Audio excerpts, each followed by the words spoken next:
Every time I think how much I will be crazy to talk to complete strangers, hundreds of complete strangers on a topic that I care about. But here we go again. Good morning, intersection. Hope you are well. So, who am I? I'm Davide Pumpo. I'm design technologist, UX engineer, web designer. I suck at job titles. And I work for this big company that ships a lot of packages around the world, but neither my job title, my current employer are important for this topic. And for this talk this morning, what we will talk about is accessibility. First thing, the talk is very opinionated. They are my opinions. But the data that you will find in my slides are all verified. You will find links, and I hope that you will dig on that to prove me that I'm wrong. Because this is a thought starter. This is a very big topic, and in 24 minutes, I can't cover it all. But I hope that this will be a thought starter for someone and something that you will put in your journey, in your life, in your job. So, let's talk about me a bit. For me, this journey about accessibility began with contact lenses. I discovered that I can't put contact lenses on me. It took 45 minutes for a doctor to put me one contact lens. So, yeah. And he told me, oh, don't worry, you are scotomaphobic. Whoa. I love very, very weird words. It's the fear of the darkness.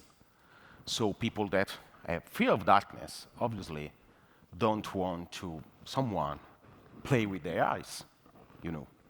So I thought, yeah, this is understandable. I'm a designer, almost. I work with visual stuff. I like video games. I play a lot of video games. And I read a lot of comic books. So if I will lose my sight, I will not be the same. My life will change. So this is an old topic for me. It begins 15 years ago, and it became my dissertation at university. It was about, everyone knows here, maybe Poste Italiane, the Italian Post. Their website in 2018 was not only awful, but totally inaccessible. The main menu was a big JPEG with clickable areas. So everyone, even with that zoom, it was unreadable. But yeah. I took this photo and read a bit. My old dissertation was awful. Don't do that to yourself. After 15 years, you will hate. So now you are saying, you are flexing. Yeah, you are an expert on this topic. No, it's not why.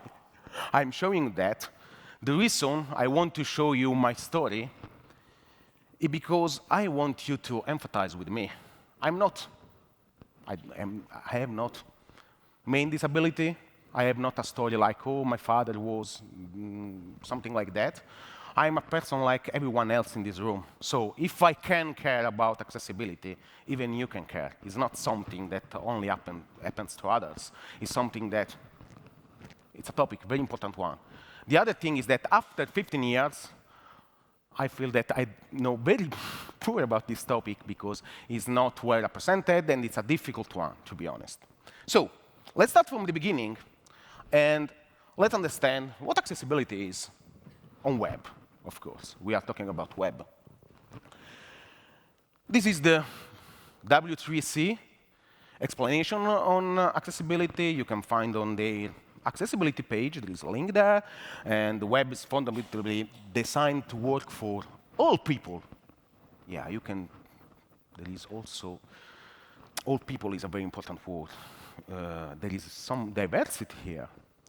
Whatever the hardware, software, language, location, or ability. But the word that, the phrase that I like the most is people with a diverse range. Though it's not like a switch on off. You are blind, you see. No, it's a diverse range. We will see. Of hearing, moving, sight, and cognitive ability. This is why that? Because when we talk about web accessibility, most of the time, We think about, oh, web reader, because we have blind people, you know. This is the accessibility on web in most of the time. But we have also some of the people here. There are people that have touch disability. Maybe one arm, maybe they can't move so well. You know, I'm talking about the designers here. When you design these beautiful, very tiny icons there, where someone with disability can struggle clicking on it. Or we can have, you know, in Italy, this is a very important topic, deaf people. So your beautiful podcast, they can't access that. But also, there is another thing that is very important. Accessibility is not always a permanent situation. There are also temporary situations. For example, you broke your arm. Yeah, one time in Milan, I love Milan, I live in Milan, I broke my feet. And walking in Milan with all the cars, and it's totally inaccessible for a person that only lose one leg. So it was, yeah, mind-blowing for me. It was a temporary one. You can have a cataract, an ear infection, or maybe it's situational.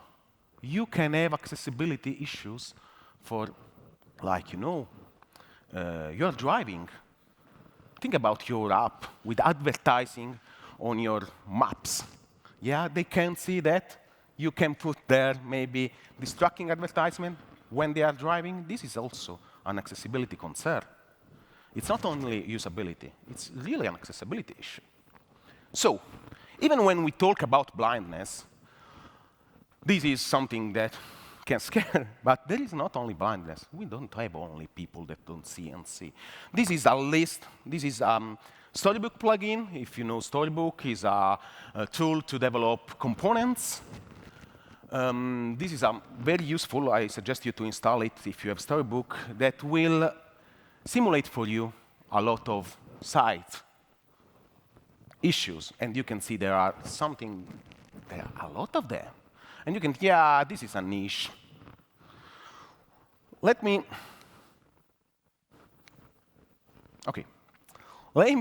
introduce you to Stefano C. He's a front-end developer, video game player, blue-black blind.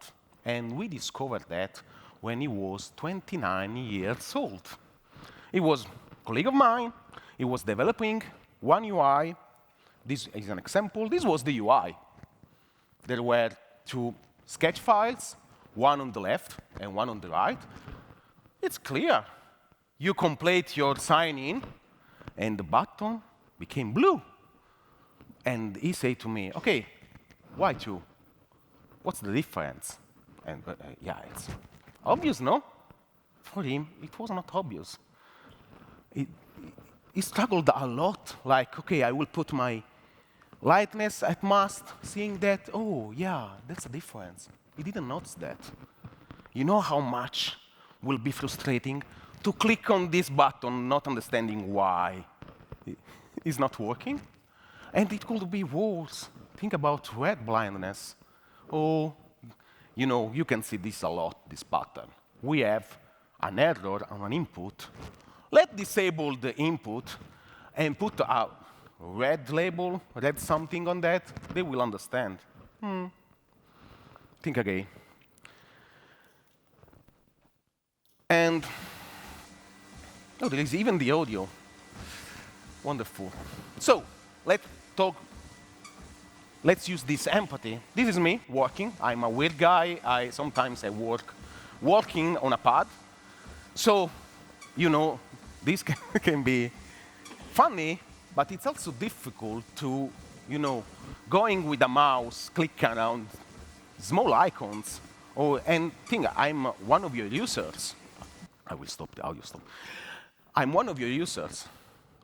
If your site is not accessible to me, I will spend like 5 seconds on your website, and you will see a bounce rate, and you will ask yourself, why?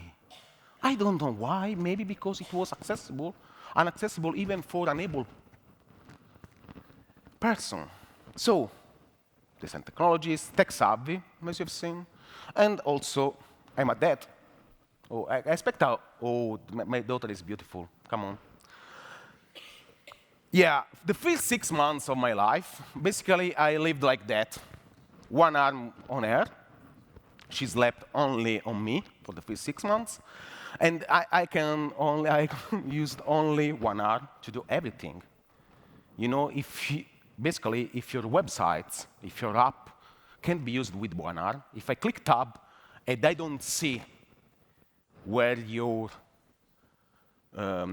cursor, where your focus is, this is an issue, even if I'm not a disabled person, because I don't have time.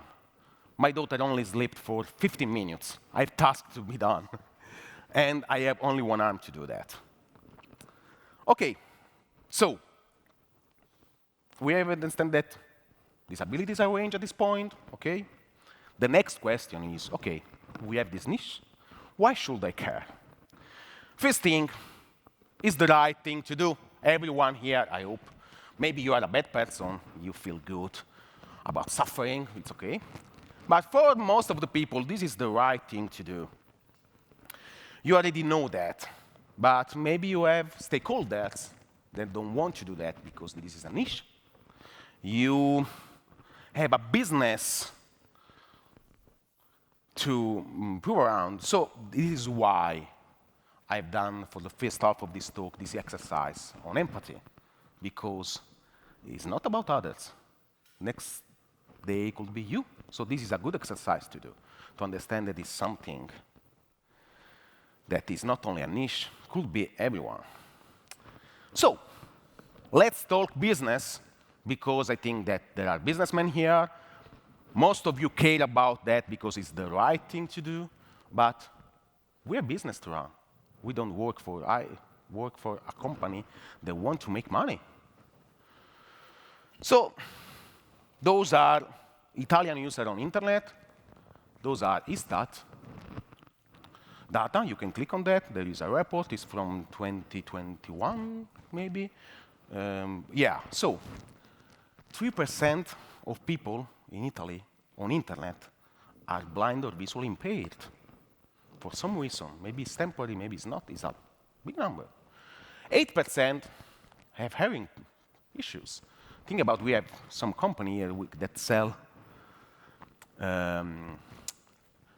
stuff to improve that. We have advertising contribute about that. We have a lot of people in Italy with hearing issues. And also, everyone knows that Italy is an old country with a lot of elders, and 23% of them, maybe your client, and if we are lucky enough, maybe us, in a couple of years, will be elder. 2.5% have dyslexia. So think about your text. You know, we, as Italian, we love to have some very weird words. You have tried, I don't know, for the Italian people, you know, 730, our tax income, with Rigo K29. What's a Rigo?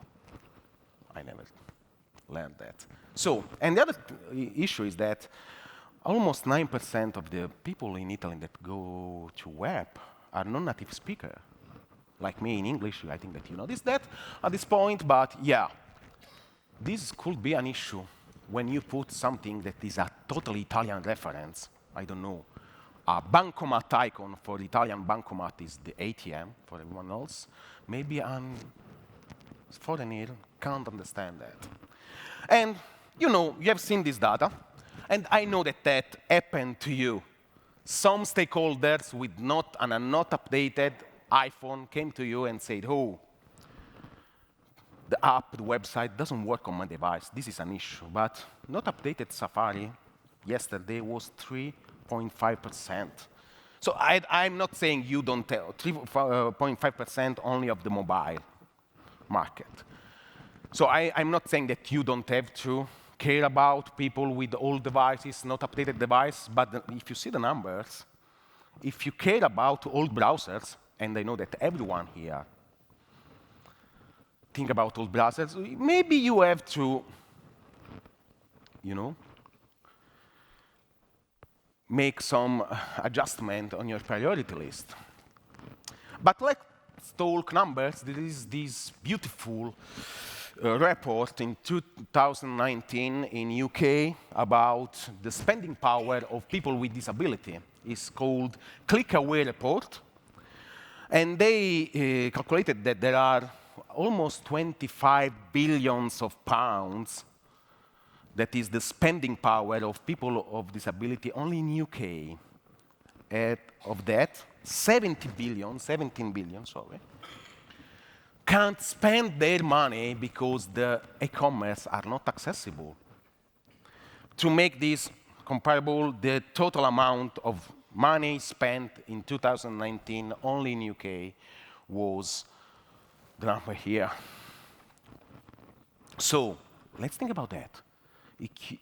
If you go to UK with that totally accessible e-commerce and you took 10% of that market, it's a lot of money. It's 1.5 billion. So there is also one other thing. It's only that maybe can, shrink your income a bit. Also, the European government not only gave us the first iPhone with an USB-C, but also is asking us to be accessible, or they will ask money from us if we are not. But, OK, I know, you will have this conversation tomorrow, and you will have a lot of people think, we can't do that because this is a list of the best excuses that I've seen in my life. This is a tweet about it, like, OK, but we do very, very important stuff here, very advanced one. Think about astronauts. They can't think about accessible. We have to put people on space. Meanwhile, in NASA, that's what is happening, because they want everyone to go to the space. Because if you have a brilliant engineer that can do that, you don't want to not to include them because they are not able to walk in space. So they are testing on that. Another excuse that I see a lot, that not everything could be accessible. Come on. Meanwhile, in Capcom, this is beautiful video. This is the last installment of Street Fighter 6. This is the major tournament in USA, and you can see here, it was 30, yeah, I don't remember, but he won a lot of match. And this is totally blind, because Capcom put a lot of effort in their audio to make the game accessible even to blind people. And you can see, the funny part is that people ask to this person, why you play Street Fighter? And he said, because it's the only game I can play with my friend, even if I'm blind. And you have seen the percentage. Capcom, Street Fighter 6 is the most sold Street Fighter in the modern era. One other thing in very data company is that we don't have disabled users. So we can't care about accessibility. And this is the most stupid one, because if you are not accessible, how can you have disabled users? OK, so here we have to move fast. What can I do? First thing, you can try it. You can use your product only with one hand, or maybe on the keyboard, something that you can do like in 10 minutes. You can activate VoiceOver. This is the shortcut for the Mac, and see what happens when your beautiful multicolor text is read by a text reader. What happened? You will discover some very funny stuff. There are also plugins like this one. This is one of my favorite ones that will, you have a list of stuff like, and will give you a simulation. Even for the distraction one, you will see banner pointing everywhere, mouse disabled, and stuff like that. This is a very good way to improve empathy on that. There are also tools, of course, like the most famous one, I think that most of you know that, is Lighthouse. Now Google bought that. It's already installed in Chrome developer tools. One thing that I want to, this is a good starting point. Only for a real accessibility website, if you have a blank page, you will have 100% of accessibility, But so this is 20% of the work. There is also the site improve accessibility checker is another one that is, I can say that it does 25% of the job. It's a bit better, but yeah, you need people. It's like, you have people to care about it. This is only something that is a tool, can help you, but don't do all the job. Also, also Figma, if you are a designer and use Figma, there are a list of accessibility plugins for almost everything. So I picked my favorite one, that is Figma-able, that has a lot of features already, contract checking, stuff like that. It's very useful to understand if your website is accessible, even when you have designed that. There is Axe. This is quite common in the React community, and this is for developers. You can install that in your project. It comes with for every framework. And when you develop, it will say to you, oh, come on, remember to put an alt text on the image and stuff like that. And also, you have a ready-made solution. Maybe you are working on a design system. So if you have to start well. For example, Adobe has React Area that is a totally full accessible component library. There is also Redux UI. It's a good one. And also, this is 100% accessible. So if you have to begin with something new, I suggest to take a look to them. Even if you don't want to use that, you can copy from them. It's open source. This is mind-blowing. You can use AI for something useful. I know. Like, you can simplify the text. You can ask to AI and tell, OK, what that means to you. Can we simplify that? Maybe having another version of the site. You can translate that, stuff like that. Another thing, I use this a lot of time. You can generate subtitles. This is the most important one, because if you have a lot of video content, you can use the AI. I think that it's even cheap.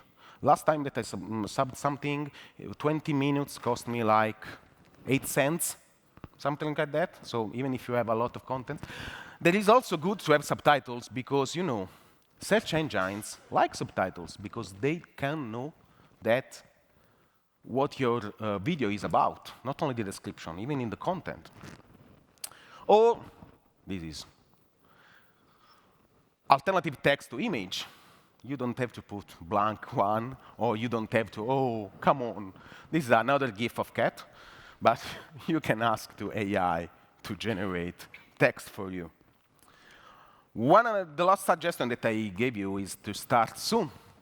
So tomorrow, you can go to your office, if you work from home like you.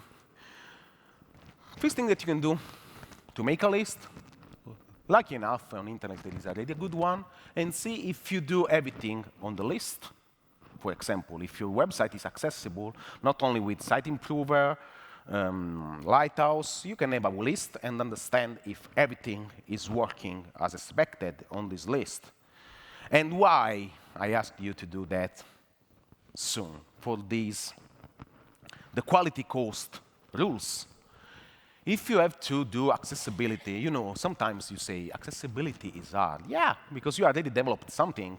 Try to put accessibility on an old building, It will be very costly if the states can't have that lifter. But if you start soon, the cost will be very reduced. If you start with components that are already accessible, if you start with a design that is already accessible, you will see the price will be very, very, very, very low. One other thing that you can do, if you are a UX researcher, for example, try to ask for a disability quote on your UX research to see if you can engage some user with disability. You will discover a lot of stuff. Because you can learn a lot of stuff. They are very good navigating the internet, maybe better than you expected. And that's all. If you have any questions, thank you.